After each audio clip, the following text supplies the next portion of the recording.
ડીજીના આદેશ બાદ હળવદ પોલીસ પણ એક્શન મોડમાં આવી છે। હળવદમાં અસામાજિક તત્વોને ત્યાં દાદાનું બુલડોઝર ફર્યું હતું। હળવદ પોલીસ તેમજ નગરપાલિકાની ટીમ દ્વારા ડિમોલિશનની કામગીરી હાથ ધરાઈ હતી। પંકજ ગોઠી, ધર્મેન્દ્ર ગોઠી નામના બંને ઇસમો વારંવાર અલગ અલગ પ્રવૃત્તિઓ સાથે જોડાયેલા હતા। દેશી ઘરનો રોટલો નામની ગેરકાયદેસર હોટલનું દબાણ કરવામાં આવ્યું હતું, જેને પણ આજે તોડી પાડવામાં આવ્યું છે। હળવદ પોલીસ તેમજ નગરપાલિકાની ટીમ દ્વારા અલગ અલગ આવા ઇસમો સામે કામગીરી હાથ ધરવામાં આવી છે। પી સાહેબ દ્વારા 100 કલાકમાં અસામાજિક તત્વોની યાદી તૈયાર કરી અને તેમને જો કોઈ સરકારી જમીન ઉપર દબાણ કરેલ હોય તો તે દૂર કરવાનો નિર્દેશ આપેલો, જે અંતર્ગત આ કામગીરી કરવામાં આવે છે।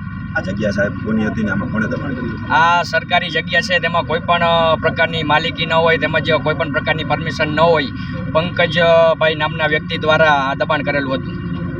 અને આગામી સમયમાં પણ અન્ય કોઈ આવા શખ્સો સામે કામગીરી કરવામાં આવશે? આગામી સમયમાં પણ જો પોલીસ વિભાગ દ્વારા આવા કોઈ અસામાજિક તત્વોની ઓળખ કરવામાં આવશે તો તેમની જો કોઈ ગેરકાયદેસર મિલકત હશે તો તેમના ઉપર પણ નગરપાલિકા દ્વારા આવી રીતે કામગીરી કરવામાં આવશે।